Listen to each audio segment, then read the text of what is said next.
What's going on, everybody?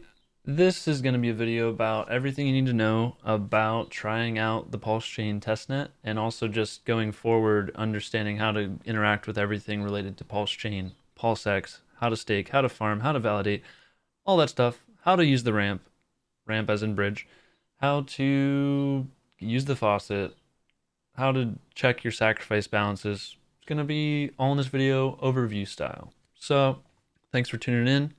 Be sure to hit the like button, subscribe. Thanks for watching, guys.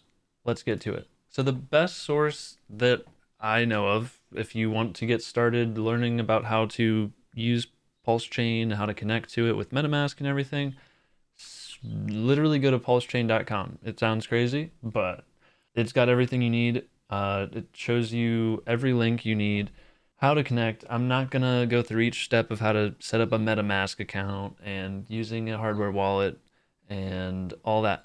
Now, if you're new to crypto or you've been in crypto a long time and you don't have a hardware wallet and you plan on like interacting with this type of stuff, I do recommend a hardware wallet because MetaMask, you have a hot wallet if that's all you have. And you're basically risking your keys from being swiped by scripts that can target it on your computer because the private key is always on your computer. So what you want is a hardware device where you can interact with the blockchain and do all these transactions by adding this extra device that keeps your keys offline all the time. And so they cannot be swiped by any sort of script like that. You can still enable a contract that can screw you over, so you're not immune to not doing your due diligence, but it's much more safe and secure than just using MetaMask. And I have a whole video on how to protect yourself. Everything is in that video, how to never get hacked in crypto. Check it out. If you go to pulsechain.com, it's going to give you all the information for connecting your MetaMask. It's really simple. Connect it, your Pulsechain testnet upper left. You're going to see Ethereum mainnet usually, but if you just hit add network and put in this information, you're connected. That's all you have to do. An even easier way is to go to pulseramp.com. So pulseramp.com is the bridge, and this is what it looks like. So if you're here and then you say I wasn't connected, say I go and I'm on the Ethereum network and I don't even have Pulsechain testnet connected. Kaboomba. All right, we removed it. All right, let's even refresh the page. Let's confirm that I am, we'll even cancel that. There's no Pulsechain net here. So this will probably be a prompt that comes up when you connect to Pulsechain and pulsex.com and the bridge whenever it comes out. But right now the bridge does it, I know for sure. So what you want to do is you just go to pulseramp.com. I also recommend not connecting with your sacrifice address wallet, for all your testing purposes, just so there's less chance of you potentially doxing yourself to everybody. Like if you post a picture of your real SAC address on Twitter, you're going to be sorry, or anything that links to it. So I would recommend just making a fresh one by making a new profile in Chrome. And if you don't know how to do that, Google it. So what we're going to do is we just click Pulsechain testnet, and it's going to tell you like these don't match our records for like a normal network. So we just hit approve, switch network, it'll connect for us. Boom. And if you want to read all the details whenever you're connecting, it'll tell you all the information that pulsechain.com tells you. It'll show you all this stuff so you can just verify for yourself you're connecting to the right thing. So there you go. And that's how you connect to the testnet. Super easy. You can just click, it's basically 2 button presses to confirm. Boom, you're connected. It even helps you connect to Rinkeby testnet through here using the bridge. Now using the bridge is super easy. You're just going to come into pulseramp.com, and this is information that is useful for basically going forward in perpetuity pretty much for Pulsechain and Ethereum and any other bridges that open up. Basically they're going to look like this, and all you do is you have an asset that's on the other chain. So we'll say Ethereum. So say we're going from Ethereum, so we're just going to switch network. So pretend this is real Ethereum. It's not, and you shouldn't connect real Ethereum to the testnet or send any funds from real Ethereum to Pulsechain testnet. So what you'll see here is, say you had Hex and you had like 10,000 of it. We'll pretend this says E hex. So you wanted to send 10,000, so you just boom. And then what you do is you would just click send.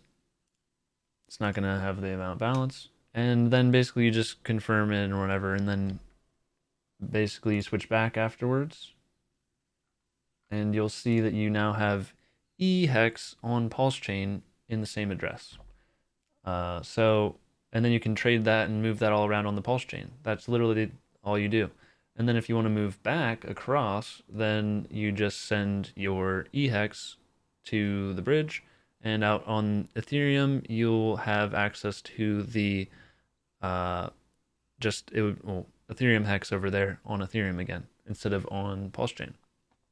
And that's how it works. So if you want to cash out your Pulsechain or Pulsex or any assets over in Pulsechain, and there's not like a direct fiat on ramp that takes Pulse that you can send to and pull money out, this is your way out. So what you're gonna do is say there is and people may just actually move like Pulse from Pulsechain to Ethereum, and it would be, I guess, P Pulse over on the Ethereum network, and it might have a market there, even though it's more expensive, kind of defeats the point. But what some people are going to do is people will bridge in real backed USDC, EUSDC, and if you purchase anything like that, or any Ethereum asset for that matter, that has been bridged over to Pulsechain, if you purchase that on Pulsechain and then you just send it to the bridge, you'll get the real asset that's over on Ethereum. Now, I'm not saying Pulsechain assets aren't real.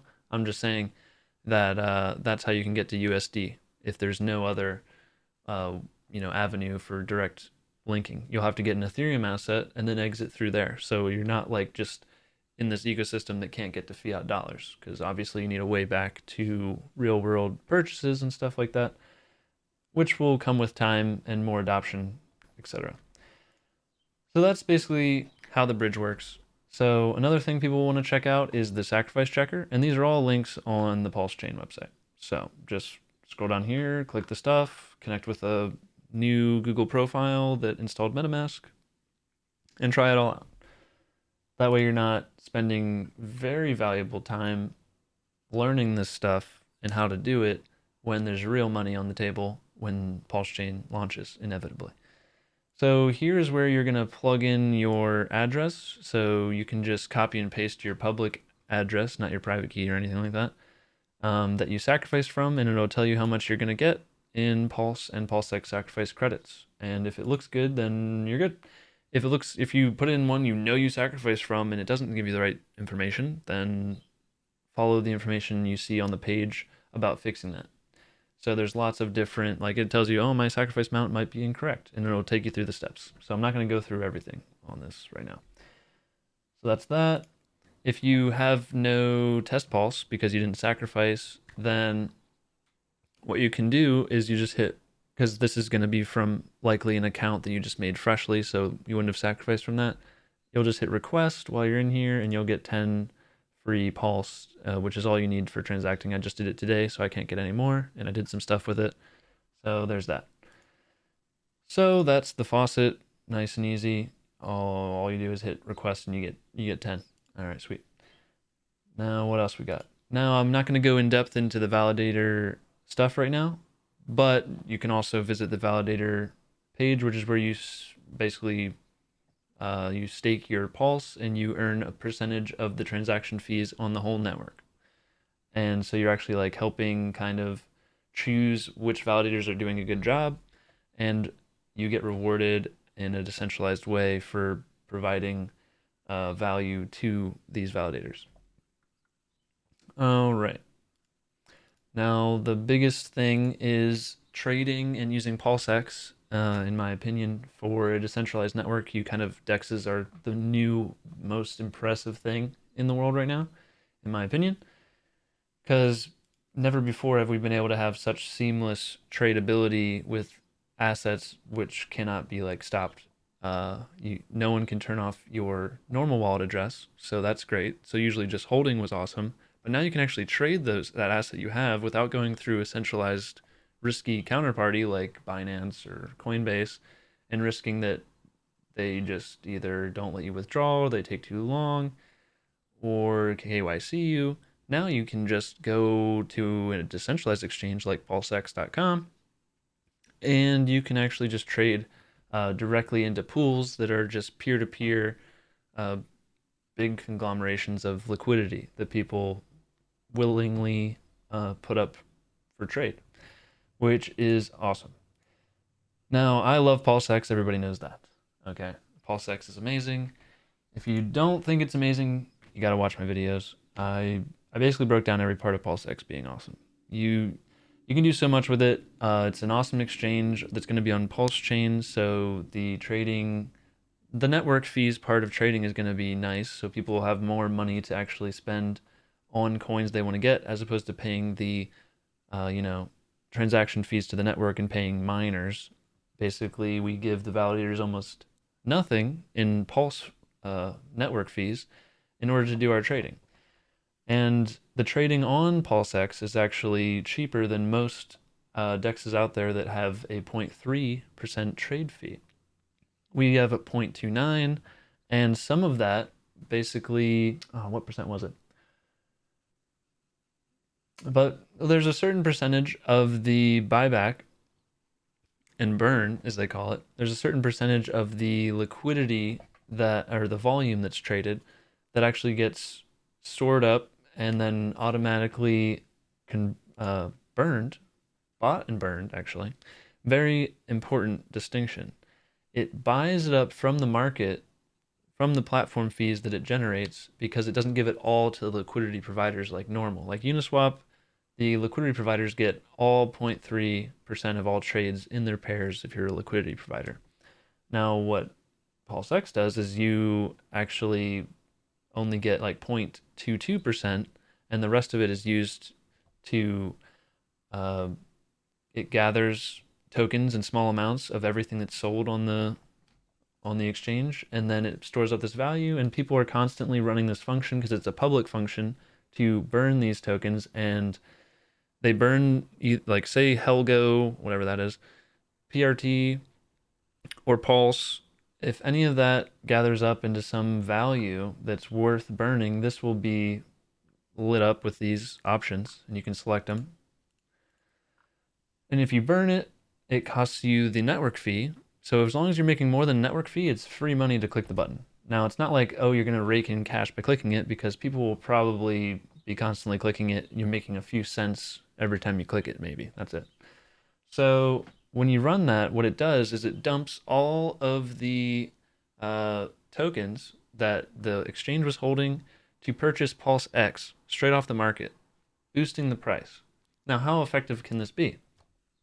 Well, if we see numbers like Binance had with their Binance Smart Chain and PancakeSwap, which launched around the same time that BSC came out, so similar to Pulsex and Pulsechain, where they kind of are launching at the same time. Well, within I don't have the exact numbers right now, but within a few months they had $1 billion of volume. So if they can get billions of dollars of volume, and they still kind of have it every once in a while, and Uniswap has billions, it's not too crazy to think that we can have $1 billion of volume. I mean, we even had more than $1 billion worth of sacrifice. So even with our just normal users, no one else gets in. We've had people with that's not everyone's money. Like, the people who sacrificed, they put in money that they could afford to lose, most likely. So they actually have more money, but we already breached $1 billion. So we may easily get to this $1 billion volume number. And $1 billion of volume equals $600,000 potentially of buy and burn buy pressure for Pulsex only. Basically, it pumps up the price, and that's every day. Every day, constantly buying. And so any of this happening is just great for Pulsex, the token's price. And we're going to have tons of liquidity here, because we basically are draining the tokens out of all of the other AMMs at launch. So if we go to the exchange, it's just like any other decentralized exchange. You want to trade something, you hit, boom, I want to trade one. What's the ratio? All right. And then you hit swap. Boom. Easy peasy. Now, what if I want to farm on Pulsex? Okay, well then what you're going to do is you just click on trade, liquidity. Something even more important before you do that would probably be, what do I want to farm? So you probably wouldn't go to liquidity first because you don't know which ones are good farms. So what you would do is you click on farms and you can check out all of these that are here. There's going to be way more come mainnet. And you can check out all the APRs depending on what you don't mind holding. If you don't mind holding INC, the incentive token, and Pulsex, and you want to provide liquidity for that, you can also earn, not only are you earning fees, which is what you normally do for liquidity providing, which is just providing equal amounts of the tokens in the pair at the same time at that price point. Whenever you do that, normally you earn fees from people trading in and out of the pool because you're providing that value to them. Now, on top of this, you're just earning this other token. We don't know what the value is going to be, but you're going to constantly be just rolling it in every block. And so every block is every 3 seconds in Pulsechain. So depending on the value of INC, it could be insanely valuable. So if you don't mind holding both tokens, some people just put their, it is a more high level type thing to provide liquidity and earn liquidity farming tokens. So I'm not gonna get in depth into that in this video, but you can earn the incentive token this way. So if you want to do that, this is how you would do it. You basically find the one you don't mind holding both. You find the APR that looks the juiciest. So the more riskier coins sometimes have higher APR because less people are willing to risk capital in that liquidity pair to get the stuff. So just because it's higher APR doesn't mean it's great for you. So say you wanted to do Pulsex and Pulse because those are great holds, right? So a lot of people don't mind dumping their liquidity into that because both coins are pretty safe. They probably won't go belly up and ruin everything. And then you can earn incentive token on top of that. So what you would do, I've already staked in that, is so what you would do, and let's just remove this for now.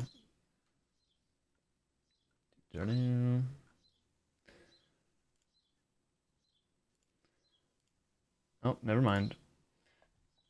All right, I don't feel like messing with my ledger right now because it's connected. It wants me to sign it and it's not ready. So yeah, if you wanted to do USDC in Pulse, you would just enable, and that would enable the spending of those coins. They have to allow the contract to use your tokens that you own.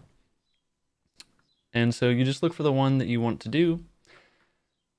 And so then you would go back to liquidity, add liquidity, and you select both currencies. So if it was USDC and Pulse, you would just pick that, provide as much as you feel like, 1,000, and it'll put the equal amount on the other side.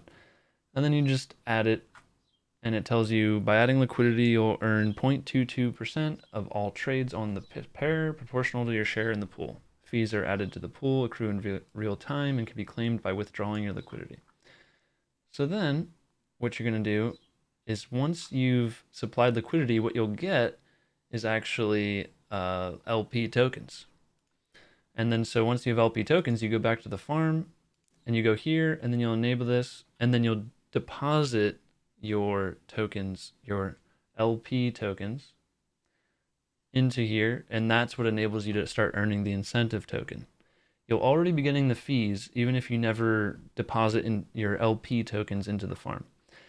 But if you want the actual incentive token on top, which is probably going to be the majority of your returns, you're going to want to immediately after supplying liquidity is provide those LP tokens that you get as a representation into the farm.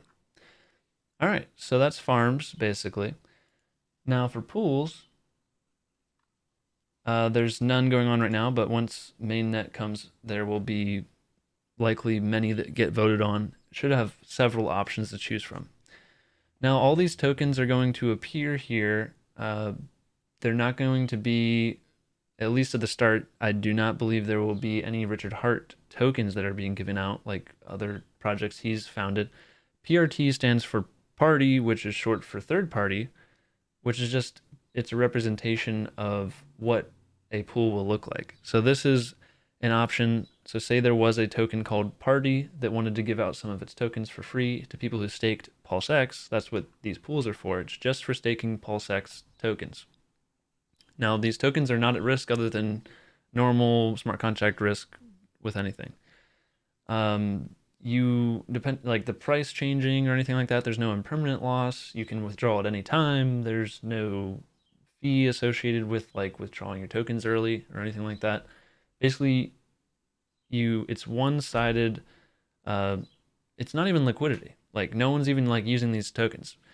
It's not like someone's using these Pulsex tokens that are being deposited for anything and risking it. It's just like, hey, I have Pulsex. I would like to claim these free tokens that come out every block as a percent of how much I'm in the pool. So if you're 10% of this earned PRT pool, you get 10% of the PRT that comes out every block. So if there's 100 PRT coming out every block and you're 10% of the pool, you're getting 10 PRT per block, which is every 3 seconds, you're getting 10 tokens.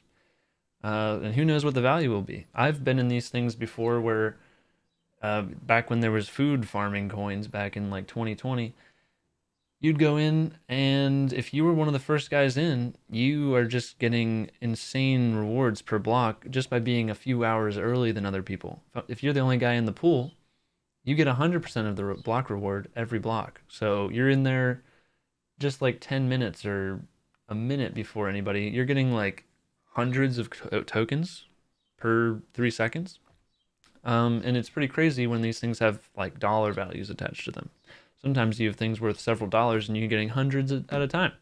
So yeah, it's important to get into staking your Pulsex as soon as possible, in my opinion, if you want the best returns, because there's really no downside to staking your Pulsex in these pools. Because like I said, the Pulsex isn't being used for anything. It just sits there and you get free stuff. So you really have no reason to ever sell your Pulsex because it just can earn you other free stuff and it gets bought up by the exchange by people buying any other token. Buying and selling any other token pumps the price of Pulsex, and not in an insignificant way. It's not like it gets $50 of buy pressure. It's like going to likely be hundreds of thousands of dollars, if not millions of dollars in the coming years of daily buy pressure that never gets sold down. It will never be sold because once it's bought up by the platform, it just literally sends them to a burn address. It's just removed. So it's just constantly raising the floor price of like, well, the exchange is going to keep buying it up. It's going to keep buying it up and not selling. So it's like there's just this huge buyer that never goes away ever. So that's good. So I think that's pretty much everything I wanted to talk about. I'll try and edit this down a little bit. But yeah, I think that's everything. And thanks for watching, guys. Peace.